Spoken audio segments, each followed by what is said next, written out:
Ladies and gentlemen, the show is about to begin. The Irish Spaghetti Podcast. Like and subscribe. Please enjoy the show.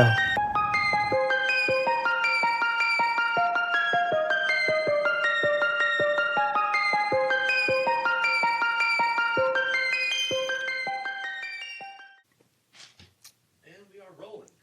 Rolling. Rolling. All right, let me fix this. We are ready, sir. And then 5 seconds of silence, please.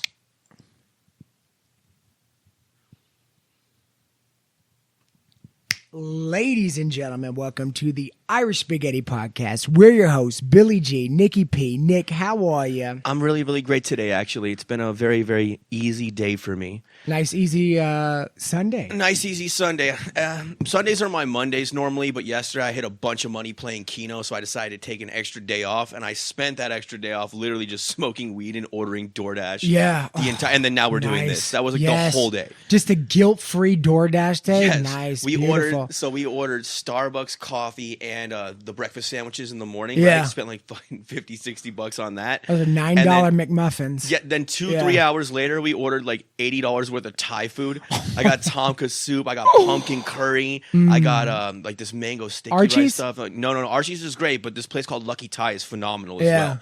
So we got that right afterwards, and then on the way here to meet you up to do the show, we stopped at Capriotti's. Nice. And I bought an 18-inch Capastrami and a 10-inch Bobby that we're going to go to town on as soon as this wraps up. God. So just a day of just like, just debauchery and vulgarity and like you the most earned it, man. American way possible. I sure did. I pressed that button. Yeah. Boy, did I earn it. Dude, you put enough money in there so when you finally do hit, it's okay to celebrate. Honestly, it wasn't even that. If that's the case, what else are you in. doing it for? Yes. You know what I mean? Yeah, when you have a run like that. So I put $20 in. I play 4-card Keno. I play usually like a couple of 5 spots, like a 6 spot and a 7 spot. I kind of vary it up a little bit. Yeah. So like within a few bets, I hit the 6 spot, which pays about 400 and change, like 420, something like that. Anything better than hitting right off the bat? Right off so the you bat. know the night's paid for. You're good. Dude, yeah. So I cash that out. I break up a couple of bucks for Jenny. You always like give the people around you a little bit of money, pay the bartender 20, 40 bucks or whatever.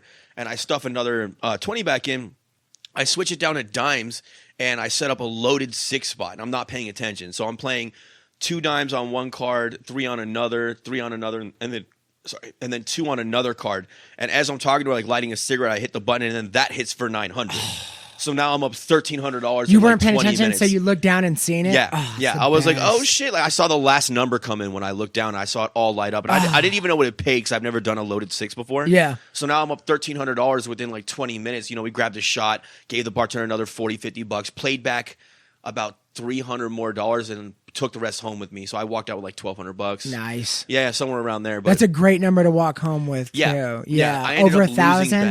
I ended up losing back like $300-$400 because I was trying to go on See like a ya. mega run. You never had it anyway. But If it that's didn't the matter. case, yeah. I still walked out like almost Free $1,000 money. up. Yeah, like I absolutely. always take my money on the back end. Yeah. I went right to the bank, deposited that shit. When I wake up tomorrow, I'm going to pay a bunch of bills ahead of time because I have extra money. I'm not the guy that just gives it all back. Yeah. I always actually do something with it on the rare occasion that I win a substantial amount like that. But I wanted to treat myself today and just have a day. I've given a couple hundred back before, but if you ever give 1,000 back, then what the fuck What are you doing? trying to win? Exactly. You've beaten the odds by an astronomical number at that point. You're That's insane. That's insane. That's ridiculous. I've never hit that 6 spot before, so I hit the 6 spot, something I've never done, and then right afterwards hit that 900, which I've never done either. So it's like 2 things that have never happened to me. What am I going to chase?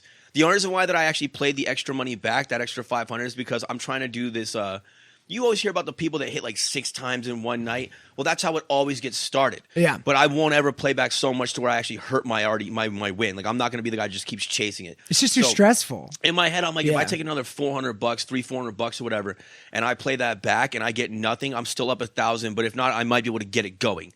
So I tried another couple of machines to repeat it more or less. It didn't pan out. I just left a winner. I'd be happy. Big winner. I'd be happy with 1,000. Yeah, you know what I mean. I'm not mad. Rolling Not the upset. rolling the dice. Listen, would it be nice to walk out at like $5,000 short? Sure. But like I would rather take 1,000 right now than roll the dice that hard for like 5 Gs. Nah, That's I'd insane, take it. dude. Yeah, You'd be an asshole to do that. Yeah. Again, I'm I not- played 1,000's the cool with meat me. of it back. Absolutely. That's it. I mean, I kept the meat of it and played just a little bit back. We make just enough money where $1,000 is great money. If Exactly. yeah, you know what That's I mean. a week of work. Exactly. We basically make Beautiful. $200 a day tips if you average it out across the year. There's days we make more. There's days we make less. Dude, but you get yeah. $250. Yeah. So it's basically a week of work that I hit in one and night. if you know what you got to go through to get this Oh money my from God. those tables, then that $1,000 for a lucky chance to be where it's just given to you, Dude. it's just thank you. And It's that's just- why I yeah. enjoyed it so much. I'm going to take an extra day off and really enjoy that day that I would never have. And I'm still up plenty.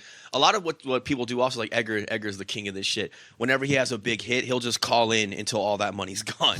But I don't want to do that either. You know what I mean? Yeah. In my mind, I'm like, all right, I called in, I lost $200, so that means I'm still up $500-600 off my win. Yeah. Go to work tomorrow, make another $200, and I'm still at not a deficit. Well, now you I'm start ahead. stacking. Yeah, exactly. You know what I Then- mean? Yes, Yeah. yes. Then you start And then stacking. you pretty much got like the next 2 to 3 weeks of just easy living. Exactly. I don't have to worry about my bills. Everything's I don't have paid to for. If think anything about goes it. wrong, you're good. Yep. Here you go. And then you Little always cush. take like a nice like $400 or $500 and do something nice and responsible, like you did with your room. Yeah, I or, redid like, my room. Do your breaks or Yes. something like that. You Dude, you thank got to you do for something mentioning like that. because I need Boom. to get tires. Exactly. Like, I'm going to do that. So no, like the last time I hit 1,600, like about what a month ago or so, maybe. Yeah, you've been on a roll, man. Yeah, well, it was my very first taxable. That was another lucky break. $20 in the machine. It just came through or whatever. So I hit $1,600. I took $400 out and redid my room. Like bought like end tables that have like plugs on them and USB cords and all that. Just shit that I want. I got a nice like giant canvas that'll like look good on the wall because I want to kind of like bring the elements inside.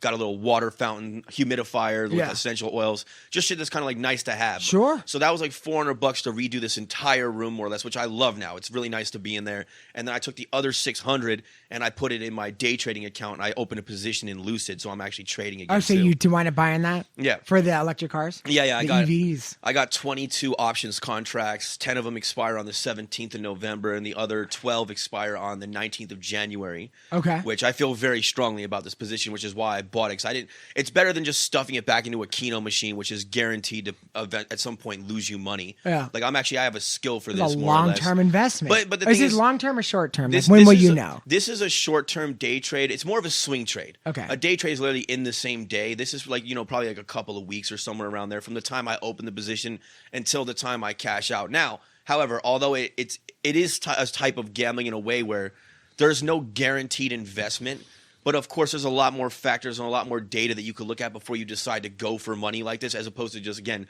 sticking in a slot machine and just hoping the machine is generous towards you. So it's And the reward could be... The risk reward I have Yeah. is basically the most I could lose, because I put another 100 in because I wanted to buy another 10 contracts that are out of the money. So the most I could lose is $700. But what I should gain if it actually goes my way is somewhere between like $2-3 grand. So it's triple the amount that I could make versus the $600-700 I could lose. I could also cash out early and still mitigate my losses by not letting it go to zero. So I have that option as well. When you're when you got like money to burn, and what do they do? Like, do they just go in and buy like Disney stocks and Tesla stocks and stuff like that? Like you know what I mean? Like, What do you mean they? I'm saying like talking about hedge I'm talking about like funds? rich. Well, not hedge funds. I get what hedge funds do. Independent Hedge retail funds investors? basically like pick off the corpse of a dying business. I get that. They like do they a lot of buy, different shit. and they want it to fail. I'm talking about like That's short somebody, sellers, but yeah. somebody who just has a shit ton of money. Like you got millions of dollars in the bank, and you want to do nice, safe stocks. Yeah. So you buy Tesla, you buy this, and what it builds. I mean, look, if you isn't wanna- that low reward? Like, doesn't it? Like, I mean, obviously you're making something back on it, but like to really, like, you gotta gamble if you really want to like make. If you want to have outsized outsized gains, you pretty much have to gamble. But the rules are different for the rich than it is for the poor. Like if I had hundreds of millions of dollars or something like that, number one, almost no one that, like, unless you're like a finance guy, you know what I mean, or you have like knowledge about it, you're not going to be buying and selling individual stocks for the most part. Most people are going to buy mutual funds through their financial advisor. Okay. So they'll buy like a market fund, like an S&P 500, a Vanguard fund, something that's always safe, something that's that tracks always doing good. the whole Yeah. equity market. You get Okay. a little piece of everything, and then you're going to buy some bond funds to get some debt on the back end, which is like interest. Yeah. Basically, is built into it more or less. So that's Yeah. how that works.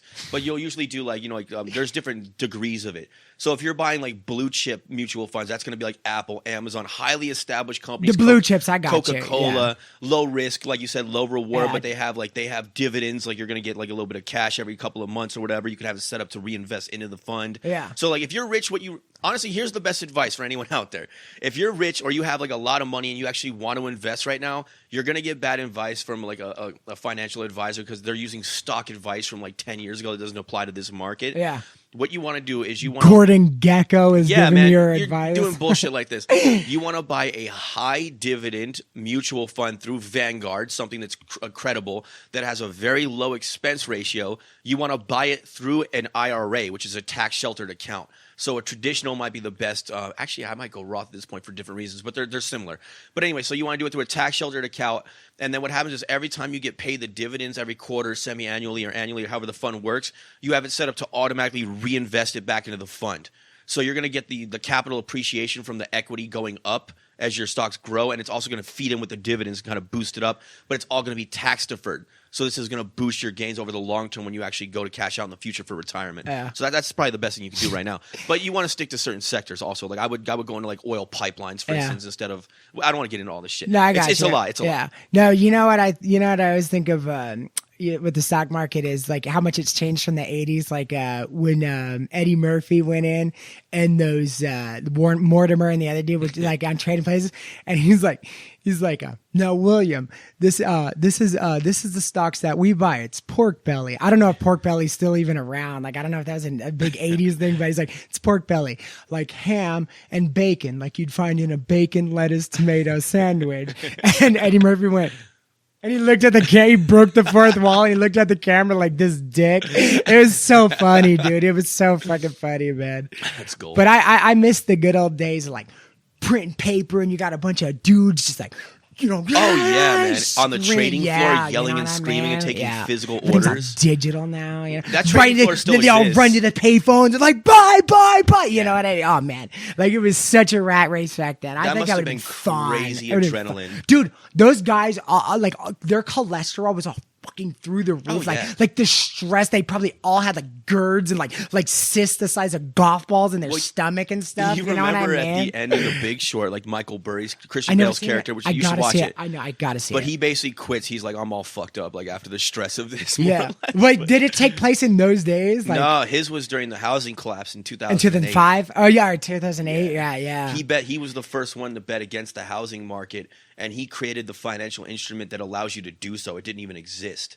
So he was the one that pioneered. Was it one of those like basically. loopholes and he just like took advantage, or like No, did he create this for like strictly he for realized that all the mortgages that were being written, I'm going to make this as simple as possible, were Yeah. all basically like toxic bad debt, and they were wrapping them together. like they knew it was going to fail and they were just saying yes to everyone? Because he knew that everyone was buying adjustable rate mortgages, that when the adjustable rate kicks in, it's going to kick it up to such a high payment monthly that most people are going to default, and there was a massive So foreclosure you had rate. poor people buying huge houses that eventually they weren't going to afford. Yeah, and he was basically like, if 10% of these default, then it's going to collapse the rest of the entire thing, more or less. I'm trying to keep it simple. Gotcha, I gotcha. Anyway, so he figured out that it was absolutely going to fail, and there was no way to short the housing market at the time. Mortgages were considered the most safe assets that you could buy. Like everyone would laugh you out of the fucking business if you thought about shorting the housing market. So the instrument didn't exist. An instrument meaning like when you short sell, you're selling stock, or when you're going long, you're buying stock. So the stock would be the instrument. When I bought options, like I just bought options contracts, so I pay a small premium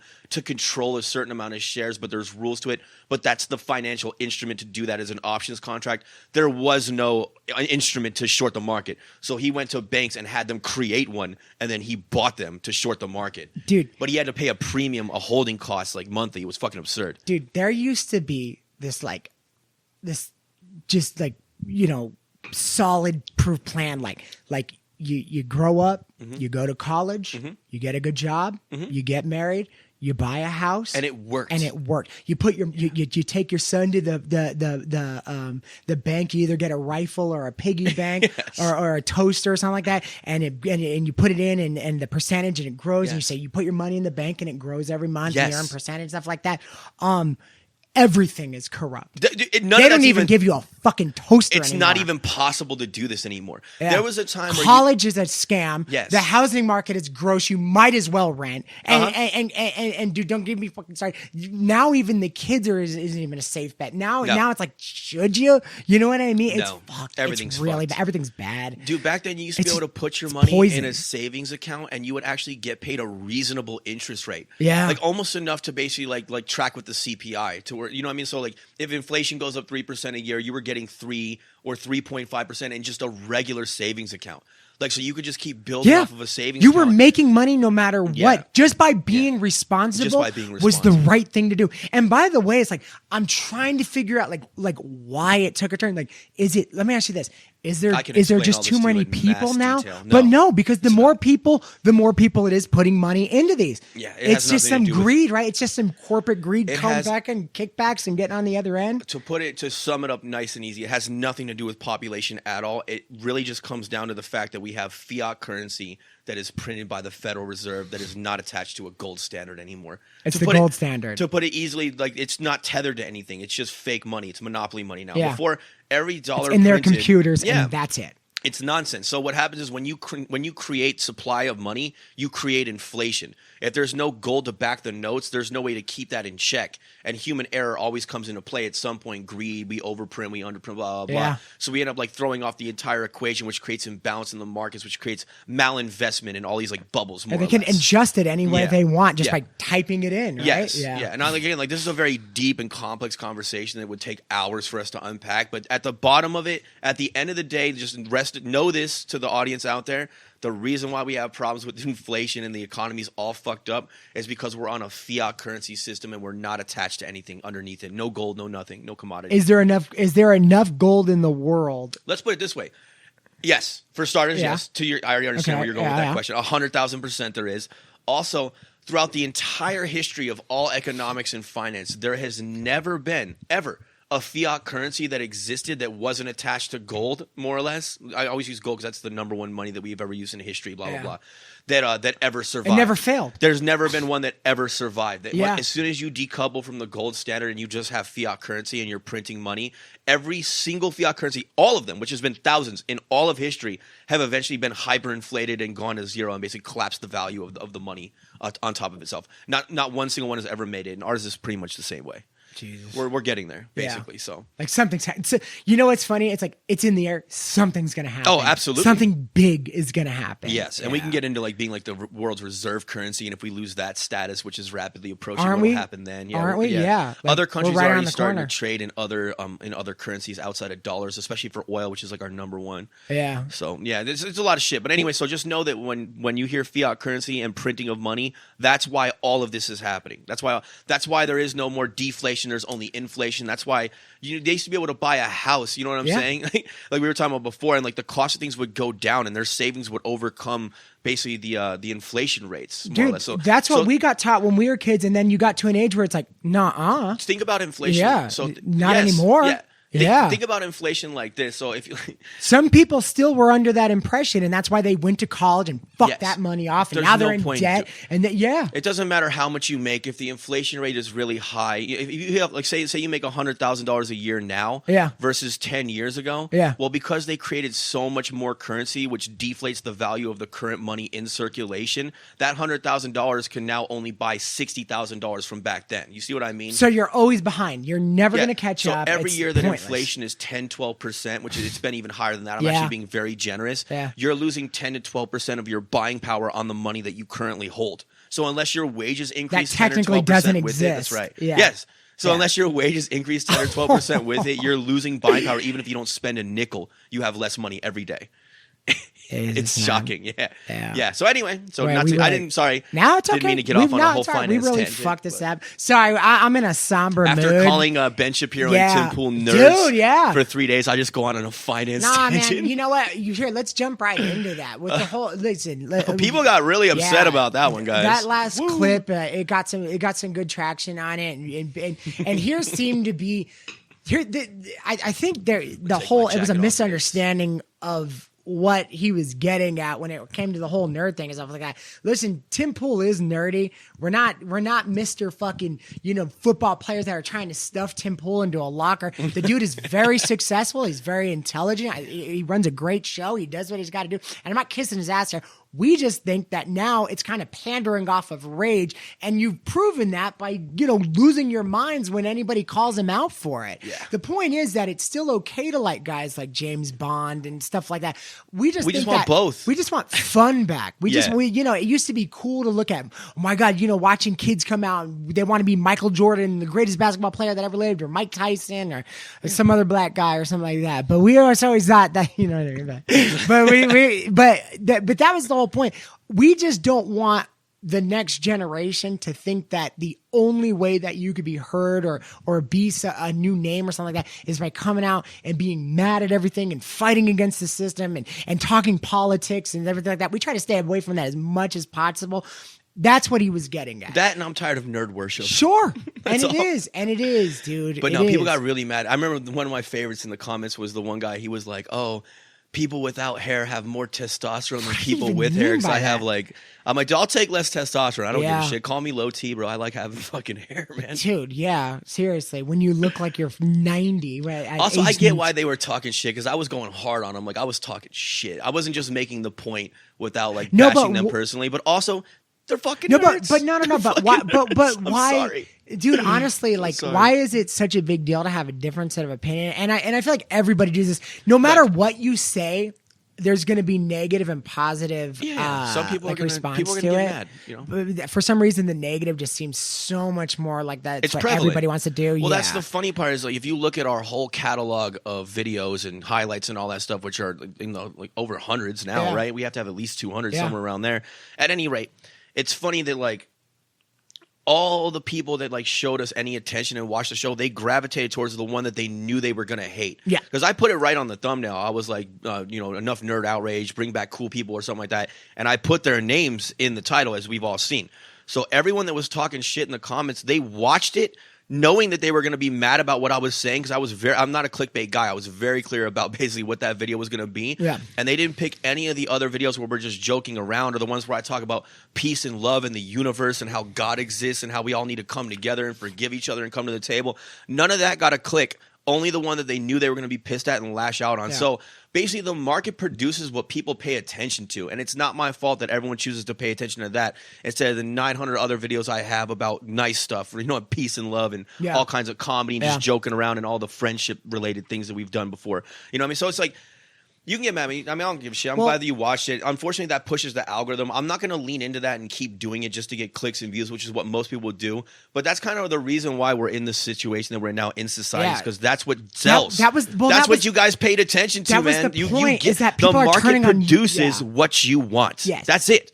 If you click the peace and love one 900 times and left the Ben Shapiro one alone, guess what? That's what the market would produce more of. Yeah. So before everyone loses their minds and yells and screams, you can get, again, I don't give a shit. Talk as much shit about me as you want. I don't fucking care. I knew the day that we created a channel that we were polarizing guys, and some people were gonna like us and some people were gonna hate us. And I'm a human being just like everyone else, so no one person is gonna 100% agree with every single thought and feeling that I have. It's just not possible. Yeah. But I just want to make that point clear. So I'm gonna put out a Ben Shapiro Nerd Outrage Part 2 to bring back the people that bashed me the first time. And I would like them to hear this point that you guys skipped all the other shit and you just clicked that video just to get mad at me and talk a bunch of shit. And that's kind of, we're not supporting the right things. Getting at. Yeah, exactly. That's the whole point. Exactly. Is that you're turning on YouTube to get drunk on rage, and I'm telling you, Tim Pool does a very good job of getting people upset. Dude, and dudes, that's what's driving me nuts. I'm talking like dudes, and I don't care if you're bald or anything. You're fucking dudes, and it's okay. But dude, you gotta wake up and just kind of still enjoy life and take things as and have fun. And there's other stuff out there besides Tim Pool ranting and raving about how listen, James, it doesn't solve anything. Yeah, we get upset too about how the country's being ran and shit like that. Talked about it. Exactly. We've said these things before, but oh my God, there's got to be a conversation about movies or something that happened. That's my point. Yeah, my point is that they have no other offering except for nerd outrage. He's selling you rage, and now you're living by it. Believe me, man, I'm guilty of it myself. After that election, I swear to God, that's what I was getting at, and that I could not stop watching Crowder and be pissed and go, they fucking rigged it. I was and losing my they're mind. pandering to that and selling that to you and keeping you in this angry feedback loop. Yes. None of these important conversations that they're all having are solving anything. They have a viewership base. They provide a product. That's what you guys come for. So that's what they make. They're not trying to stop any of this shit. They're trying to I wouldn't say trying. They just are. They're perpetuating it because that's what you're giving them to work with, more or less. No one's trying to stop any of this shit from happening. And the only way to stop it is to stop doing it over and over again and pandering to it and watching these shows and constantly listening and just don't give it. Don't breathe life into it. He's monetizing your anger, dudes, and that's not okay. And now you're yelling at me. Yes, and you're getting pissed off at him for saying it. But I did trash him though personally, so I understand like why you would get. Yeah, I guess. If it's your guy, you know, and I'm like, fuck that dude, like you're gonna be like, fuck you. Yeah. So I understand. But that's just we just talk shit, man. I'm a guinea. Yeah. All right. My father's from Brooklyn. We bust balls. It's gonna be what it is. That's how we talk. That's it. But so anyway, I challenge you. I challenge you to go to Ben Shapiro's page, and I'm not even bullshitting. Just go through his thumbnails list, like recent videos, and I challenge you to find one where he doesn't look like this in the fucking thumbnail. Every single one's the same thing. This needs to stop happening. Angry face. This is going to destroy America. Angry face. This candle light's going to kill the kids. Angry face. The death of the American family. Angry. It's like, dude, how many of those can you fucking make, dude? And then you're sitting there with the fucking the nerd outrage, man. And for Tim Pool, here I got another challenge for you. For Tim Pool, drink a beer for fuck's sake. They get a little bit lighter on Timcast, but go to the light stuff. And tell me that it's not that Tim awkward destroys. Yeah, dude, it's not that. Eviscerates. Yeah, it's this awkward forced humor where they're like doing the best they can, but then they're still like making jokes about the politics and shit like that, and you're just like, dude, you know what I mean? That's why, you know, I'll offer an olive branch because there are some shows that exist that are politically driven that you could still have. Dude, Jimmy Dore. Oh yeah, Dore's great. Jimmy Dore talks about serious stuff. He gets outraged, blah blah blah. But they always lace it in with some jokes in between, and there's still a levity. Let me just put it like this. You know, love me, hate me, I don't give a fuck. I just think that there should be some levity interwoven in everything. That's all. I think that it's too much of the poison, the toxic fucking anger. I hate to even use the word toxic because it's this new age horse shit. I like speaking regular English, but.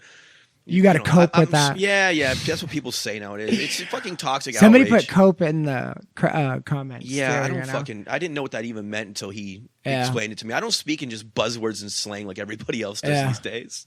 So stupid, man. I'm trying to think of another one that the kids all use.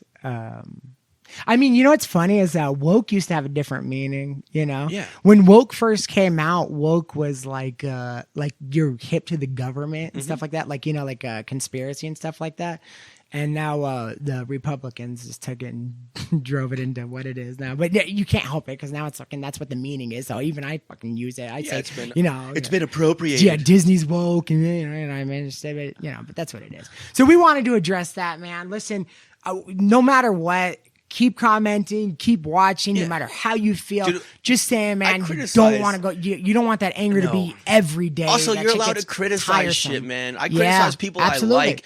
I've already been criticized by you guys. There's no way that throughout like our tenure doing this that I'm not going to receive remarkable amounts of criticism myself. Like I expect it, but I'm going to allow you to have it. I'm not going to get as butthurt as everybody else does. Like, I even criticize Russell Brand, who I think he's one of my favorites. I love Russell Brand. I think he's a great man. I think he's super brilliant. I think he's doing a great thing. I think he's doing the Lord's work out there. But I can't stand the fear mongering on his channel.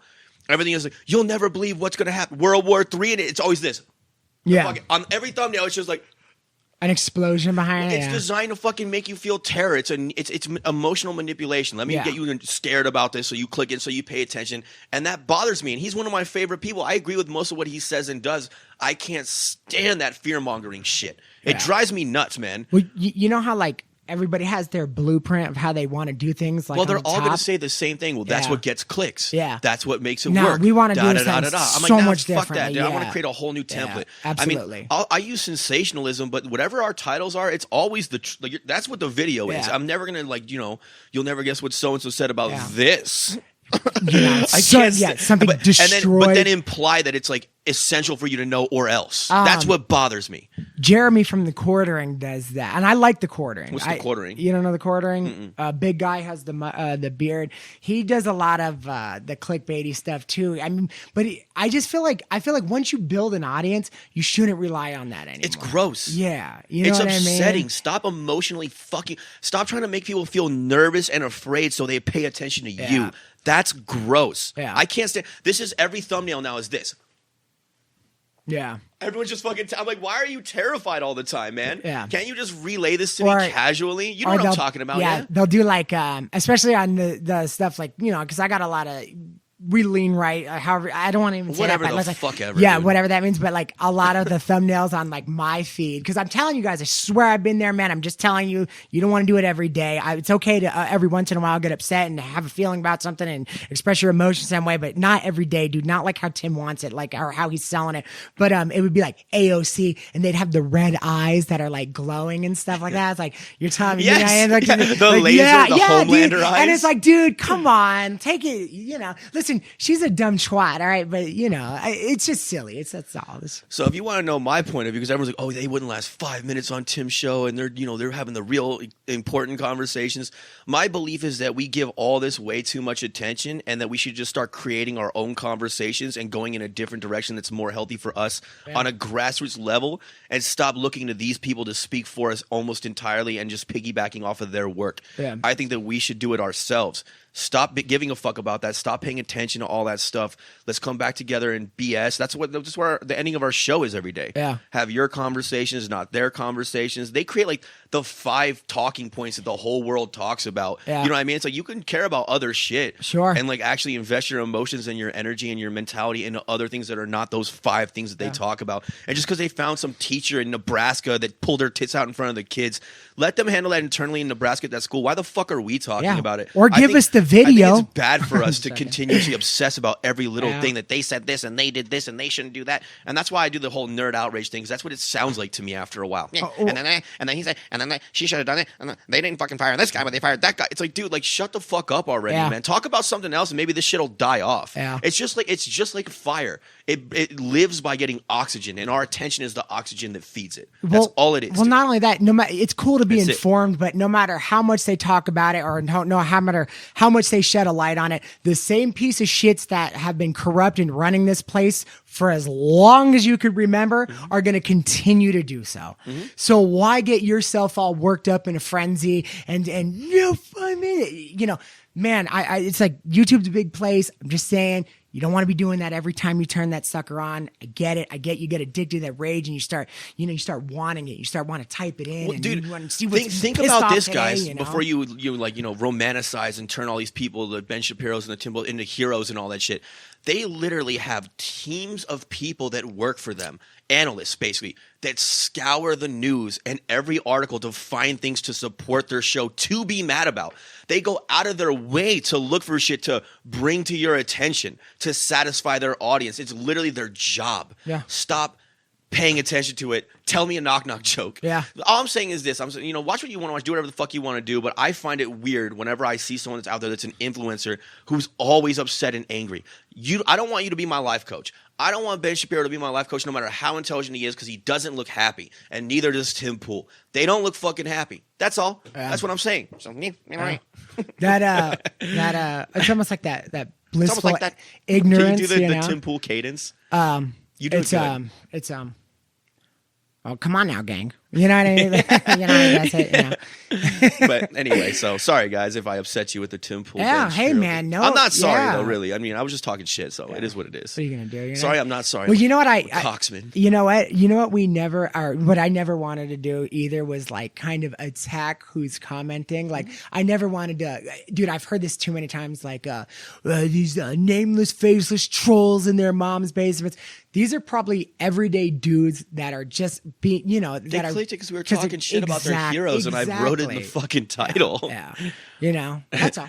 My favorite was one dude actually agreed with me. He was like, yeah, I agree, too much soy boy politics or whatever he put, like, like too much, venom and all that shit. Yeah. And one of the dudes that trashed me or whatever posted on his, he's like, you got a fan, LOL, one fan. Like, he just started going in. But so what I found was interesting, and I'm actually very interested in this moving forward because this is all new to me. is like the level of emotional reaction, like the flare up of people. So I'm kind of looking at this more like a social experiment at this point. That's very interesting to me to get like that motivated. And I've been guilty of it too before, but I've never really self-analyzed on it. And now I'm kind of looking at it more big picture. Fascinating Well, stuff. if you want to do the big picture, I just think that life kind of sucks now. And like it used to be such a better place that like you would kind of search for happy things to do. You'd take the family to Disneyland or do something, you know what I mean? And now that like you're pissed off every day, you're pissed off at your job, you're pissed off and you don't even realize it until the end of the day because you're behind, you're not making enough money and gas is too much and this and this. And then finally it's like when you finally go to click on that entertainment at the end of the day, you want to fucking rage. You want it's like listening to heavy and those metal are the when guys, you're a teenager. Yeah, and those are the guys that Getting do it it out. for you. Yeah, Tim Pool's heavy metal, dude. That's what it is. And damn, man, like eventually you want to turn on some fucking Alanis Morissette and just kind of groove, And not for I mean, yes, I'm just saying, like, I don't know, offer a little bit. I don't think that it's necessarily healthy what they're pumping into the world every day. That's it's not all. because you can't do shit about it. Yeah. They're informing you about things that probably you should be upset about, but have been going on forever. You know what I mean? It's just now you're able to watch this. And dude, I'm sorry, but it's like you're not going to be able to do anything about it. So, but you're just going to keep filling your head and filling your head and filling your head. And eventually that shit's got to go somewhere. Let me see. I wish I could put all this stuff to the test. I have a theory. I believe that this is all bullshit to some degree. So let me put it this way. Let's say that. So everyone believes that they're doing it for the cause, right? Ben Shapiro's doing it to save America, and they're having the same thing. Tim Pool, he's bringing us real journalism because he's fighting against these evil, blah blah blah. I get the information, right? Yeah. This and that. So I'm like, okay, cool. So I wish I could test that. There's no way to do this, but let's just say that if they made videos exclusively talking about bagels, if they would get 5 million views on those videos, would they stay true to their core message because that's what they actually are doing it for and believe in that, or would they switch to talking about bagels? Yeah. Do you see what I'm saying? I want to do like an authenticity check where it's like, are you really doing this because this is what you believe in? This is the fight you've chosen. You don't care about fame. You don't care about success. You don't care about clicks. You don't care about views and popularity in the company. You just think that this is the battle that needs to be fought. And these many people have piled on because they are also righteous with you. Or would they start talking about the fucking bagels? Yeah. You know what I mean? Or stay in the same outlet. That's all I'm saying. Stay in the same outlet. It's Talk just, about some good shit that happened that week. Can we balance it out? Yeah. I'm not sure that it's authentically from the heart. That's why they're doing it. I think that it gets reactions. I think that on some level they agree with it. I think they've kind of fallen in love with their own legends a little bit too much. And I don't think that they understand that they're just running on a treadmill of negativity and everyone else is running with them. Yeah. That's it. So we belabored this enough. I'm going in circles with it at this point in time. But we just wanted to mention that. Can I make one last Go. point? Fucking You know go. when it kind I've of been started? ranting. You know when it's kind of started? It's When? like when the news, like once you stop seeing like, the panda Filma from the local zoo is pregnant with a baby and they go down there and they, the news anchor would be down there. Once it went from that to every single story is how fucked up your city is. Dude. That's when it kind of started because it's like, dude, like, people want to be scared, dude. Yes. They want to. It's just such an easy way to emotionally manipulate. Like that's just how it works, man. Human beings register negative far more than positive. Yeah. Even in like gambling, so back to stock trading, whatever, like you always remember your losses 3 times as much as your wins. Always. And that's the same thing with any gambler in general. You're gonna remember your losses more. Because it's just hardwired because the things that are good are not a threat to your life. The things that are bad are. And a threat to your life is the main driver that has the main power in your system. More or less, so you activate that. They start firing off, and you're remembering. So like, fear mongering and all the anger, hatred, all that crap, they're gonna have a higher grip on you. And all those emotions that are negative, they have adrenaline built into them, so they're action emotions. If you're in a state of whatever, just like love or just like peace, you're less inclined to actually act than you are in a state of rage or fear. Yeah. So it actually generates more views and more clicks and more action and more engagement to make you mad and afraid than it does to make you feel peaceful and loving. Yeah. Even the hippies, man, they had to go out and fight for the Vietnam War. Yeah, you know man. What I mean, yeah. So anyway, sorry that I fucked with your nerd Jesuses. No, all good, man. You know what I mean? All right. Well, we got some other stuff on the docket. Francis Ngannou and Tyson Fury. That did not play out the way that we thought. But let's be real, man. That wasn't the Tyson Fury that showed up to the Wilder fights. No, it's not. But it's also the like. I'm not saying that Ngannou didn't do a phenomenal job. Yeah, it's the greatest living heavyweight. You've said this before. He's the greatest living heavyweight that ever existed. Even on a bad day, if he had the flu, he probably should have smoked this dude like nothing. Like, I get it, he's a fighter. He's one of the heaviest hitters on the planet. But you're taking a guy that's never been in that ring before, He should have killed that him. the best that the world has to offer. This guy's not even American. He's, they had to fucking go to Ireland to find this cat who's just, this freak of nature.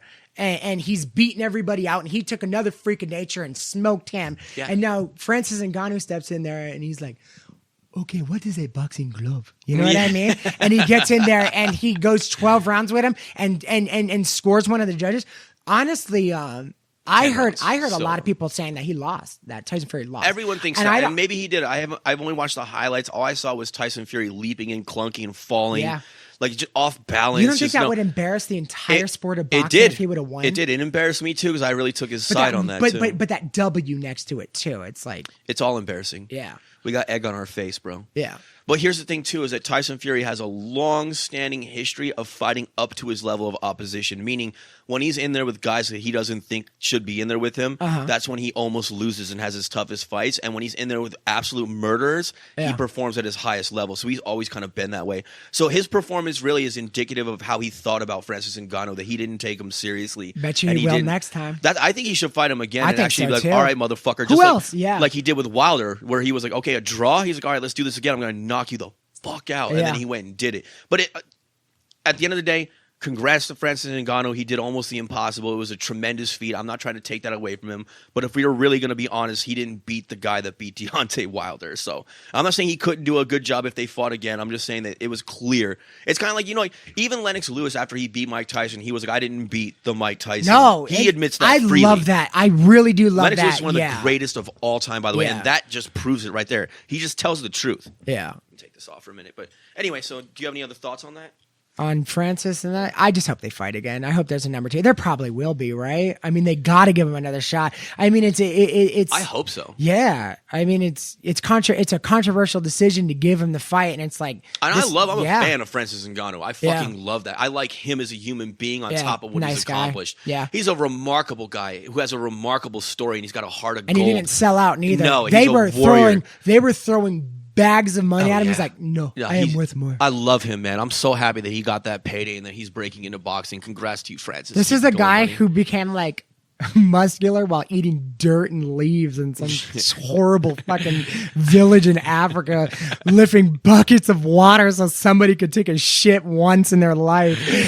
You know what I mean? And this dude just went toe to toe with the greatest heavyweight that ever lived, dude, and got one of the judges to say, you know what? Knocked his ass down too. Francis is bad. Yeah, you know what? Bad. That's the kind of like Rihanna. Like I always give her a lot of credit. Like people are like, listen, you could like Rihanna's music or not. That bitch was wiping her ass with a banana leaf in some Caribbean shithole, and all of a sudden she was just like, oh, and somebody's like, what?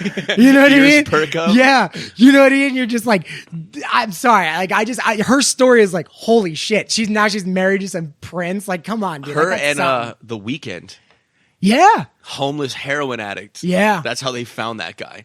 Did you know that? No. He was an actual homeless person who was a heroin addict, and now he's The Weeknd. He's like blowing some guy, and then like a song came on. He's like, oh, I love the song. And the guy's like, damn. Yeah. Guy's got his cock, and he's like, damn, bro, that's pretty good. It's gold, man. He's like, thank you. Takes the 20 and leaves. Only in America. Yeah, I could turn this into like a career or something. That's the greatest singer in the world. He's rich and famous like 2 years later. You swear to God he was homeless? Yeah, he's a homeless heroin addict. From what I understand I read something about it, Yeah. We could look it up real fast if you really want to, but I'm pretty sure I'm right. Yeah. Oh, hold on, dude. That's fucking perfect. Okay. There's another one on the docket that I wanted to talk about. I accidentally segued. Not in there. It's beautiful. All right. Every single beautiful actress is going to tell you that they were the ugly girl in school, the ugly duckling that that overcame it all. That overcame it all. Now they're starlets. Every UFC fighter was picked on and beat up as a kid, and somebody took him in and got him hit in the bags, and now they're this person. Every single one of them is going to sell you that story. It's fine. It sounds good on paper, whatever. Sylvester Stallone, I watched his documentary. His documentary's number one. Dude, I got to tell you about this. I wrote Nick.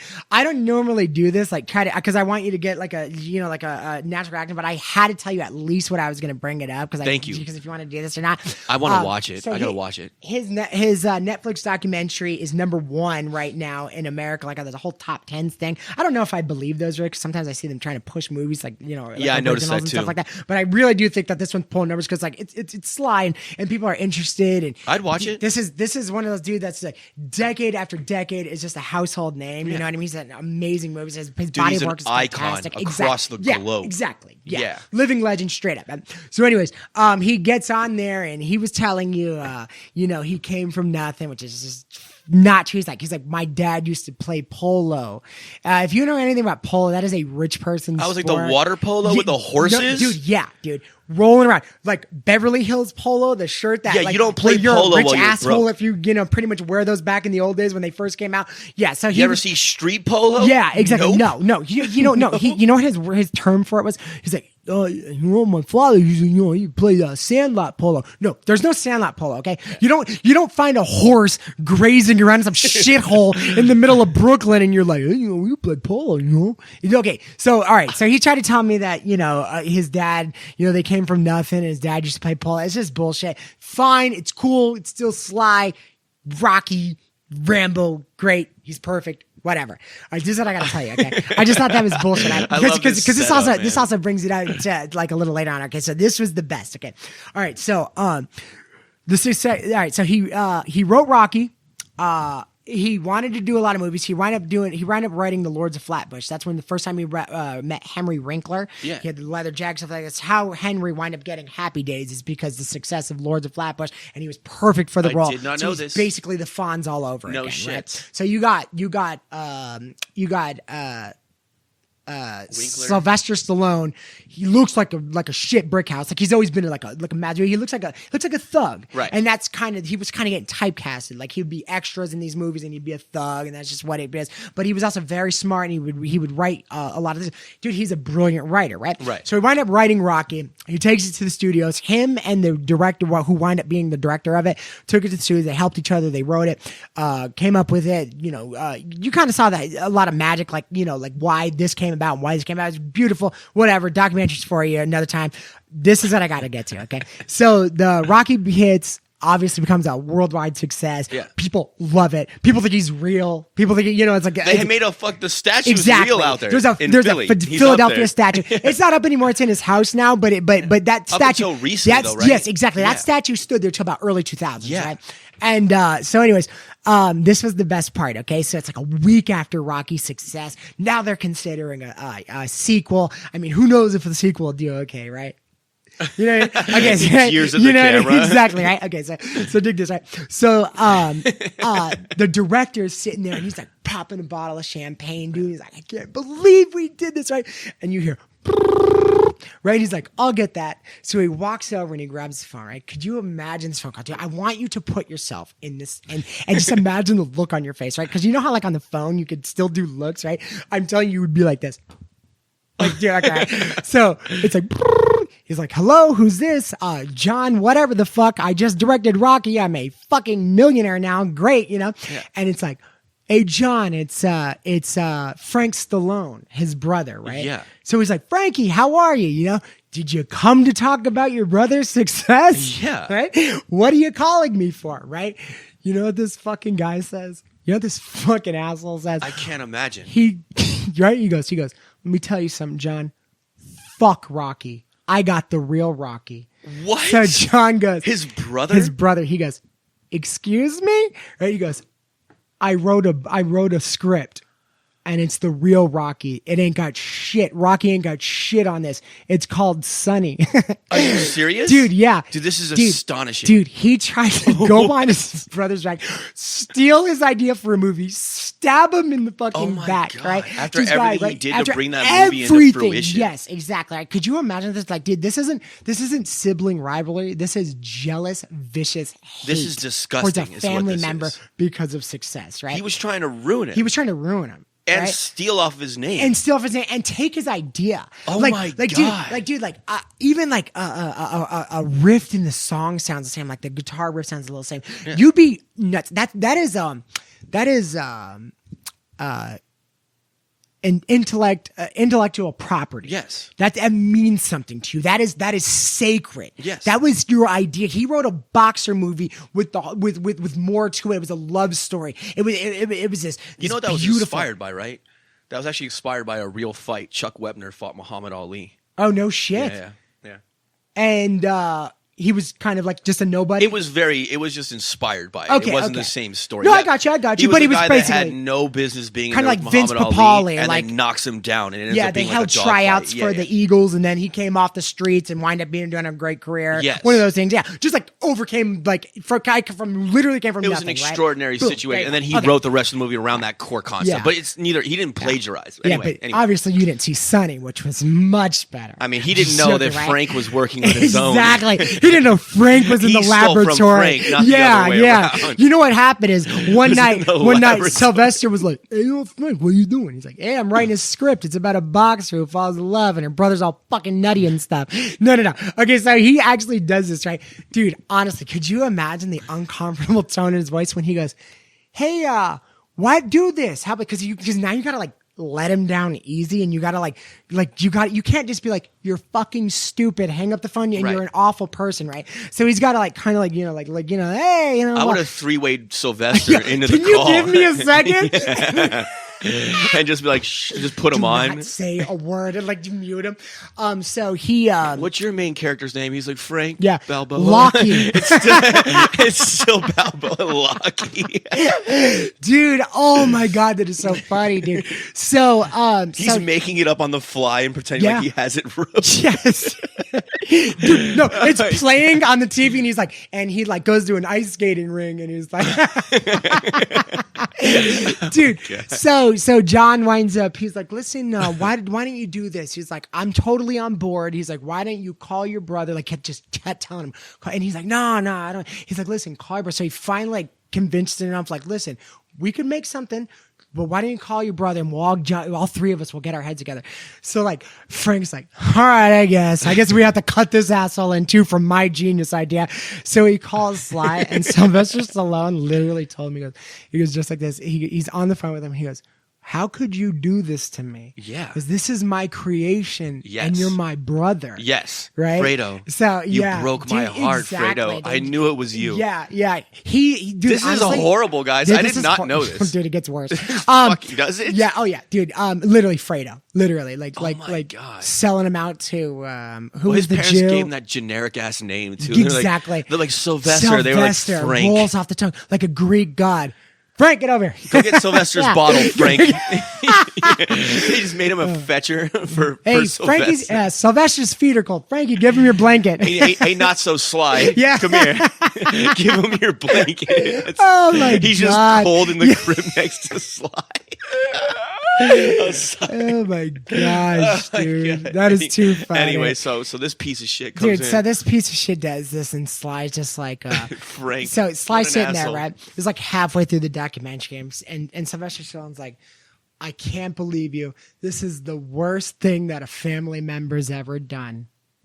Act 3. so then Foreshadowing. so then dig this, right? So now he's a success, right? It's like 92, dude. He's got maybe Dread. I know he's had a list of, he's got Rambo, he's got a bunch of Rockies, maybe Rambo, First Blood, whatever you want to call it. All right, so now he's got like a success. He's not just a household name. Now he's got the chops to back it up. He's got money. momentum. Yeah, he's a star, Yeah. dude. He's got Saturday Night Fever. He's got his directorial shit. He's just doing it. He is a name, dude. He broke the dam. It's all flooding into his life now. Yeah. He's doing great. Now he gets to enjoy himself. So what does he do to enjoy himself, dude? You know what? He wants to like really like kind of like capture his father's love again, right? So what does he do? He buys like 10 horses. He gathers up some of the greatest polo players around the world, right? Right. I forgot what they call them. They call them 10. Listen, I don't know shit about polo because it's polo. No one does. Yeah, exactly. Except for the 4 of them that play it. Listen, he got a field goaler. You don't know what I'm saying because we don't know about polo, but that doesn't make any sense. So who cares? So, dude, Sylvester goes out to dude, he's like whipping ass. Dude, he's good. This dude's good. Knocking him in. Like you could tell like it wasn't He just grew up playing this shit because he was actually rich growing straight up. up. Like I saw I saw Justin Bieber playing basketball like at some like celebrity like game, and like you could tell like they wanted to show how good he was. But he's not. Dude, you should have seen these black guys that would have been going in on him, right? They were like this, like 4 feet away, like trying to not cover him and pretend to cover him. Everything like playing no D, right? He jumps up to dunk and one of the other players grabs him by the waist and like floats him up. Yeah, they all go up at the same time. They help him dunk. Dude, and the other guys all go like this, like they all go turn away from the hoop. Oh my God! There's a guy right in front of the basketball board. He's like, he's doing this. He just like boosts him up. Dude, the guy goes to pass it to a teammate and shoots it right to Bieber. Dude, it just bounces off his head. Dude. It makes that sound. dude. So you could tell that it wasn't like one of those situations. Like these guys are actually going hand because it's like, all right, like like we pay polo, we might as well play it right? Yeah. Like Sylvester's going in there, he's like doing his job, right? So like, right, so he's kicking ass, and everybody's like, man, that Sylvester is talented. Like here he is doing this. Meanwhile, here the water boy Frank's just running around. Exactly, dude. Right? Yeah, Frank's fetching water. Frank the water boy. Frank, fetch me some water, man. It's so fucking hot out here, you know? Dude, so dig this, right? So his father is captain for the other team, right? Mm-hmm. So everybody's enjoying the day, dude. It's beautiful. You're rich. He's got all this brand new polo gear, right? You see smiling faces, like all the players are just happy to be out there. Like, dude, like this is awesome. I'm playing polo with Rocky Balboa right now, right? So you got smiles everywhere, dude. All along the field, all along the bleachers, everything. There's one not smiling. Is it Frank? It's his father. His father? His no, dad. Not the dad too. Dude, dig this, right? No. Dude, now you know where you're breaking my heart dude, right now. Now you know where little Frankie gets it, okay? So he's going to drill one home, right? So Sylvester's going to drill one home, right? Yeah. The only foul, because it's hard to do a foul. Do you know why? No. Because you basically got to be a piece of short. You basically got to be a piece of shit and convince your horse to be one too. Okay, right? So right, you both got to take a step lower and sink down to the gutter to be this, right? Frank's I'm sorry, I don't know, I forgot what his dad's name, but his father goes and he's called what's spiking, I believe is the term for it. Do you know what spiking is? No. That's when you use your horse's snout. You draw back on the reins as far back as you could go and spike someone. He had an upcoming movie that not only did he had to delay, he put him through 5 back surgeries, spiking him. When Sylvester got up, it was literally red. He's like, right? Screaming in some of the worst pain, right? Right. So you could tell the shame was like, because at first it's like, first you get because first the sweetness like comes in, right? And you're like, yeah, I got him. And then the bitterness, because you realize that what you just did, right? Is horrendous. Dude, so like he got him and fucking rode off, didn't help him up, nothing like that. He's like, yeah, motherfucker. Oh my God. Comes out like the Lone Ranger, like just all proud of himself, just pleased as punch, right? Fucking Frank's in the back, like, finish him, yes, get it, finish him, stomp his goddamn head into the ground, right? Dude, I'm telling you, his family hates him, right? So, by the way, he's made all these guys millionaires, right? So, anyways, right? So, afterwards, they want to gather out for the press conference to see how the day went, right? Looking. The father's kind of like this, and he's kind of like, you know how like after I lose, my shoulders are all low, right? So the dad's like this, just like this in front of the microphone, And they go, "How'd you do?" And he like looks over at his son, right? And he's looking over at Sylvester, and he's like, "This couldn't be happier. It's the greatest day. It's the most fun I've ever had." Yeah. And fucking Sylvester takes a water bottle, and he drinks, and he fucking throws it, and he's like, he's an actor, so he's still got so if anything, he could keep his composure, sure. right? So they're asking him questions, right? And he leaves you with this comment. He goes just like this. He goes, "I want everybody to know that there was only one dirty foul today, and that was from him to me." Wow. And he said this, right? You know what he did after that?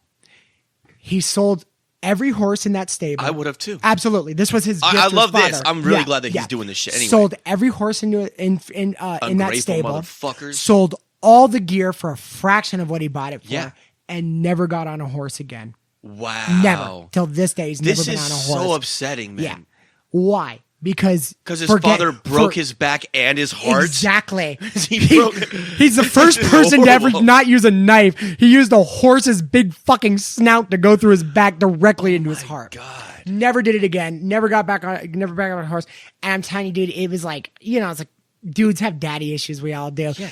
At the end, he's like, I love you, Papa. And he's like watching his father go. And dude, I'm telling you right now, I literally felt like when he got up from the hospital, I was going to be like Mr. Ed looking over at just the horse's face. I was like, because I don't got to like the guy. I'm like, fuck him. Yeah. Fuck him. Papa Sly could suck a dick. Exactly. So can Frank, dude. Honestly. Frank's the worst. Let's just make this clear. Fuck Frank, man. Honestly, I know this. I know that anyone in my family comes up, I know that we didn't have enough to the point where we'd be proud of that one. You know what I mean? Does that make sense? You know what I mean? Like this dude isn't just like successful Sylvester. Oh God, he's the big lawyer in New York. Yeah. No. He is like you said, an icon. Yes. You know what I mean? Somebody who's done things. He's not just your typical actor. He's not an actor, dude. His body of work stretches from everything that you could do in that. Who writes a goddamn movie? And then, by the way, gambled on himself. He wrote that movie. They offered him money. The studio offered him. Yeah. They got up to 200. By the way, this is the 70s. This is when he was broke. 200 and nothing. He had nothing. He sold his dog, right? And then went and bought his dog and got back. his dog back, yeah, and put him in the movie Butt Kiss. 256,000 it got up to, and he goes, "Fuck you, I'm still gonna star in it." He goes, "I would rather go down with my movie." Fuck you, I'm still gonna star in it. Remember Patrice broke that down? You guys are worse than Frank. You're like, but Sly, you can't talk. Yeah, exactly. Patrice was like, we were all enamored. You can't talk. Oh yeah. He was like, Patrice was like, we were all enamored. You do that really good. He goes, this is when blah, blah, blah was new. He's like, we didn't know that he was supposed to be slow in Rocky. He's like, we didn't know that was him in every movie until he made Rambo. Oh, they thought he was like, missing a few cards. Yeah. Oh, that is so funny, dude. Oh God, man, that is so funny. He's like, the retarded side of Rocky was inspired by Frank, my brother. Yeah, you know why he talks like that? No. Because his dad spiked him with a fucking horse. His dad? Because he was gave him a hoof to the head. He was the first baby born with a fucking with a horseshoe printed on the side of his fucking skull. Jesus Christ, dude. Oh, that is so funny, man. Oh my God. Dude, I couldn't believe it. Like I walked away from that documentary knowing two things: that he is a remarkable human being, yes, and he has nobody in his corner. dude, Paulie has to be after his brother. Like I'm thinking now, like the fuck up that's willing to screw me over. Didn't Paulie sell their money in number 5? Yeah, dude, he gave away power of attorney. Like, why he fucked up? Yeah, exactly. Yeah. Oh God, dude. But dude, let me ask you a question. At the beginning of all this, when you didn't know this, dude, I wanted you to. I never broke it to him. I never broke it to him because I wanted you to know that, dude. That phone call, dude, a week after your success, dude, you're flying higher than you've ever. Like, dude, you're literally looking at the sky like, I don't have to struggle anymore. And meanwhile, you got a brother in a room scratching out paper, writing things that just match throwing darts at a picture of you in the Rocky outfit. Dude, a dart, and then all of a sudden a bullet flies through the wall. He's just shooting at it. He's not that good. Yeah. Let's be honest. The movie did have some weird plot holes in it that didn't make any sense. You're like, fuck you, Frank. You know what I mean? Can I ask you this? Does Frank talk normal? Yeah. So he's not. Yeah. I love that whatever the fuck that is. I don't know why he talks like that, but it's very interesting. Yeah. It's one of those flaws that like you get attached to. Like who's another celebrity like that? Oh my God, what's his name? One of the most famous actors that ever lived, Humphrey Bogart. Yeah. His top lip was paralyzed. Oh, so that whole thing that he had was literally because his lip was paralyzed. No shit. Yes. That's crazy. Humphrey Bogart. Yeah. Hey, Dame. Yeah, like Casablanca, right? For all you kids out there, he was an actor that existed 8,000 years ago that I still remember. Well, yeah, Casablanca. Yeah. Whose brother wrote Casablanca? Humphrey Bogart's brother. Greg Bogart. It has a stupid name. It's a regular name. Kevin Bogart. Stephen Bogart, dude. Oh, dude, that is so funny, man. Casablanca. Dude, I had to tell you that, dude. I'm This telling is you shocking now, and appalling. like I know what he was going for. He wanted to show you, like this is how I did things, man. I really had a knack for this, and dude, I just kept thinking about that horse and his brother, dude. That's just the over and over evilest again, shit, dude. Dude, you got to watch the footage, dude. The next video, next time, you know how we were talking about bringing back videos? Yeah. Can we? We'll pull do for that. the- We yeah, gotta start doing that the again horse. anyways. Dude, the dad just going over there, dude. Like, let me tell you something. He could have never saved this goal. Yeah. Never in a million years. He went in there to fuck him up, dude. Dude, that's the same thing that crippled Superman. Yeah, dude, exactly. That's how tough Rocky Balboa is. Yeah. He overcame the thing that crippled Superman. He fell off a own horse? father. Yeah, that's how he ended Yeah. up paralyzed from the waist down or whatever, from the neck down, whatever the fuck it was. He fell off a horse and his tailbone, I believe. Jesus, man. Yeah, man. Yes, but his dad didn't do it at least. Yeah, exactly. Imagine your dad's on the other end of that, you know? You know what? I would love to have Frank Stallone on our show to interview him and hear his side of things. Yeah. I bet you he's a stark raving mad lunatic. He's probably rewritten this entire thing in his mind and believes he's justified, but it's probably so on the surface when he talks about it. Wait. I bet you it's obvious. I can tell you this, though. Now, does this mean anything? No. I mean, you still had this evil in you to do it in the first place. Yeah. But he was like, and I didn't know why I was doing this to my brother. You know what I mean? So he recognizes it, but does that make it okay? No, it doesn't make it okay. No, right? It makes it better, but Yeah. it's not okay. You still did it. Yeah. It's You like, think he's still looking for his opportunity. dude, it's like if you talk to a rapist and he's like, I had this sickness in me. And it's like, you're not going to be like, well, it's forgiven, I guess. You know what I mean? Like, no. He buys him like horse pajamas for Christmas. Just keeps like making references to it and shit. Oh my He's so God. He sends him a cake every year that's a Sunny on it. Dude, is that not fucked up, dude? And not only that, like using his brother's connections, like he knew that like there was this like lightning in a bottle moment between this guy and Sylvester that like, they came together and like really got thoughts on something. He's like, fuck Rocky. I got the real Rocky. Do you think there's like a whole table at like the Grammys and shit for all like this like Stephen Baldwin, Frank Stallone? Yeah. And they all sit like the kids the table. hanger-ons? Yeah. They all sit at the kids table. Dave Oh my Franco, God. like Yeah. it's just He has to be all there. the brothers. It's the brothers table. There's always one famous one. Oh my goodness. Maggie Gyllenhaal. Emilio Estevez. There's even sisters. Maggie Gyllenhaal. They call it the lessers. Yeah, Instead and of the Expendables, The- they do the lessers. Dude, hey, the table's like, we didn't get our hors d'oeuvres yet. And the usher walks by and he's like, you guys are actors too. And he just like walks away. What made you think of the name Expendable? He's like, well, that's how my father treated me on the horse that day. Dude, I was his want you to know, inspiration. because of his dad, Expendables #1, Yeah. that added, because of his existing back injury, that dude spent more time in the hospital than on set. That's a true story. Oh my God. He was going from set to the hospital. This is, by the way, the dude's work ethic. Like, you want to He's talk a about monster. the A-type That guy's a personalities? fucking monster. Hulk Hogan talks about him all the time. Yeah. You know how like we bring up the A-type personality, like Elon Musk doesn't sleep in the same place like twice a week. Like, he's constantly on his jet doing something and working and stuff like that. Like I think that's a really cool way to be. But I also think like, holy shit. Like, but then again, like they both look pretty good for their age. They like, look you know, fantastic. Dude, he's 80. He looks he's great. 80. He's in better shape than Than I a am. lot of people, At yeah. 80, he's still more jacked and ripped than I'll ever be. He looked great, dude. He's a handsome motherfucker. Yeah. He looked great. Oh, he he looked was great. a beautiful guy. Yeah. In Rocky 2 when he got his nose fixed and all that. He looked great. By the way, if you ever get money and you want to fix a flaw, there's only 2 things you should ever fix. Your teeth, if they're fucked up. And don't go with those weird, like, overly white veneers that are shocking that makes you look fucking cartoonish. I want those fucking, Do you? yeah. I want mine to be straight, but I want them to look like teeth. Like, I don't want them to look like they were carved out of porcelain and shit. Yeah. So, anyway, so I think that that's too far. And then also, just get the base nose jobs if you have, like, a bent or crooked nose, and don't do shit else. Do nothing Dude, else. once they he fuck- looked great once they start when he got the fucking with nose the job eyes, and the yeah, cheeks and all yeah, that. dude. Oh, and you're like trying to like get rid of wrinkles, and your head just swells up. Eventually, you look like Joan Rivers.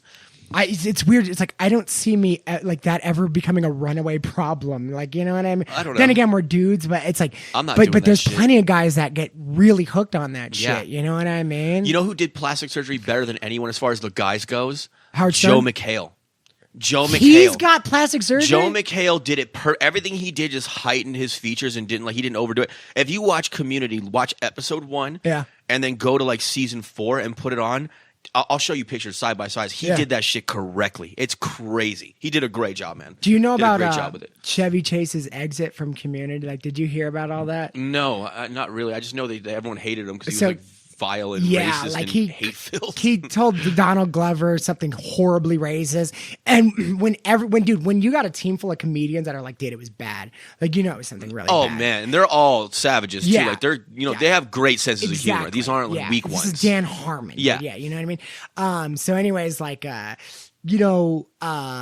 I guess Dan Harmon was eating a hot dog one day on set, and Chevy walks over and he was like ready to do something, and he was getting sick of the long hours but it's like, dude, it's like you're paid beautifully. Yeah. They're not that long. It's 3 months, and then you could go back to he's Being a millionaire and getting your dick sucked all day. Exactly, for the next While 3 you're years, fed and then grapes do and- another season. That's it. Yeah, you know. So I don't feel bad for none of it, but it's funny because Sorry. he walks over and he's like, "Well, where is everybody? Let's get this started." You know, he's doing that Chevy thing. You know. Yeah. Chevy, whatever the fuck, you know. And Dan's like, yeah, we're Kevy. Is it fucking No, real? no, God. it's Chevy. So Dan's like, he's like, I'm about to get everybody together right now. And he's eating a hot dog and he goes, so you're just gonna be a dick and sit there and eat that hot dog? Like, he's fucking awful, right? So the last day on set, Chevy went home and he drank a lot. Yeah. He calls Dan Harmon and he calls and he goes, let me tell you something. He goes, you're not funny. You're okay. What? And he goes, suck my cock. It's like Ted. He's like, Yeah. you're hired. He promotes him. Dan Harmon could not hit save on this voicemail, and he played it every time he goes to an event. And It's hilarious. He plays it on the thing, and then people love it. I would love to hear that. That's Yeah. hysterical. It's great. You have a legend telling you to suck his Yeah, cock at dude. 80 years old, dude, drunk. honestly, could you imagine? And Yes. it's not like secondhand. It's to you. It's That's beautiful. crazy. Dude, that'd be a badge of I'd honor be for honored. anybody. You remember that fuck app yeah. Cameo? He should do that on Cameo. Yeah. Do you remember that? Yeah. You could like pay for a celebrity to They still got that. Yeah. That shit. Chevy Chase should do that and just pull his balls Cameo- out like Louis C.K. Cameo was so big at one point. You had all like the A-listers doing it, and then once they all walked away, then it just became sad. Now it's just Frank Stallone. yeah, dude, and Maggie he's like, Gyllenhaal. dude, we should do one for Frank. Can we, dude? Let's put him on the show. and be like, I wonder and if be he like, can. hey, I know you guys wanted to see Sonny, but I guess it never came to fruition. But thanks so much, and happy Valentine's Day, Margaret. No, or you know something what like we that. do is we just exclusively ask him questions about his brother the whole time. Yeah. So we cameo and we're like, so how's Sylvester doing? I really loved Rocky. Like, And then at the end, and then at the end, and then go, and then he goes, and he's like, he's got the cards. Like, I don't know what this means, but that'd be great, dude. And then you'd like, it would dawn on him, and he'd go, dude. Frank Stallone's got to be on Cameo. Every piece of shit ever is on Yeah. Cameo. That's like, oh, kinda I'm like pretty this sure you kind can of- get him for like 79 cents an Dude, hour. Let's do it. Frank Let's do Stallone. one, yeah. Frank, get ready, buddy. Get ready to pick up that phone. Dude, and- that your brother probably bought you despite you being a horrible human Of course, being. I think he that's wrote so fucked up, "Eye of man. the Tiger." I know it was I don't sung think by he that did. other band, but I think he had a hand Frank in writing Stallone? it. Yeah, I think he had a hand in writing it. No. I think so. I think he might have written the lyrics for it. I know he didn't sing Was it. it Journey? No, but something like that. Some stupid name like Journey. No, I'm saying Journey sung it, right? no. Who sung it? The Champions, I believe. No. I think Hold on. so. Hold on. It's I'm the actually going to look it up. We eye should of be doing this on the tiger, it's laptop. the But, keeper of life. Blah blah blah. it's not. Was it Journey? No, it's one of those motherfuckers. It's like the Champions. I'm telling you, it's something like that. It's not, dude. It's someone super famous. Survivor. There we go. Yeah, Survivor. Survivor. Okay. The champions. Yeah. Hey, if you said Journey, dude, I knew that was a fucking Steve Perry going in with his smooth fucking glass voice, just coming out and killing it. Should we save the 1 foot of water drowning of Matthew Perry for the next? No, I think we had a You wonderful episode. I think we should cut it. We should cut it right now because I think we did. So great that was this on the episode. docket. Well, you want to tell the joke real fast? You want to end on a joke? Yeah. Okay. All right, so you know the setup. Everyone knows Matthew Absolutely. Perry just passed away from drowning. Yes. So this motherfucker texts me with this joke, Okay. and he has to tell it. So anyway, go ahead. Go ahead. Floor's yours. It's low hanging fruit and it's obvious, but who cares? It's you know gold. what? Nobody was gonna come out and say it just yet, so I'd like to stick the American flag in and claim it mine. You ready? Why did Matthew Perry drown? Or why did Matthew Perry drown? Why? Oh yeah, okay, You sorry. want me to do Okay, it? Yeah, okay. Let me start over again. Why did Matthew Perry drown? Why? Because he was no David Swimmer. He's no David Swimmer. It's such trash. It's a perfect It's joke, horrible, man. I dude. love It really puns. is vicious. I love shit puns. Yeah. He texted me with this all proud of himself. I was high as a kite. I was like, Did you laugh at it? Yeah. Was it good? Did I told get an her. LOL? She came out of the Good. shower. I was Okay. like, I'm not gonna tell you this joke. I gave you credit though. I gave you credit in case it bombs. It's beautiful, dude. Oh my goodness. Well, we had So- that, man. Well, I mean, it might be a done deal by next week, but who cares? I think enough people. We get it. Whatever. We liked There'll him. be plenty of He was a shit very to talk likable about. guy. I love Matthew Yeah. Perry. Rest in peace, buddy. Almost Heroes is one of my favorite Dude, movies, man. I swear love that to God, movie. you know what? We're the two fans of his that aren't bringing up Friends. We remember him from Almost Heroes. One of my favorite comedies ever. Yes. No bullshit. Easy, Super entertaining. easy, He was yeah. and him next to Farley somehow, despite the fact that they both use a lot of physical humor, was just as screen present as Chris Farley was. They were actually With David great Spade. together. Yeah. No, yeah. it was worked Perry, out perfect. Matthew Perry. No, and Chris but I'm Farley. saying like the same chemistry. It was yes, perfect. dude, Yeah, it was beautiful. great, It was man. So beautiful. they both had their own brands, but Yeah. it played really well. I wish they would have been in more things together. But anyway, so I guess we're gonna wrap it up. That's our show for today, ladies and gentlemen. We're glad to be back. So again, sorry if you got offended at the whole Ben Shapiro Tim Pool thing, but you're gonna be offended sometimes if you watch the show, and also you clicked it to hear that, obviously, Sure. because it was in the thumbnail. So anyways, always remember, have your conversations, not their conversations. Talk to your friends, talk to your family, talk to your community. Let's be good people again. Until next time, God bless and peace. Ka-ka.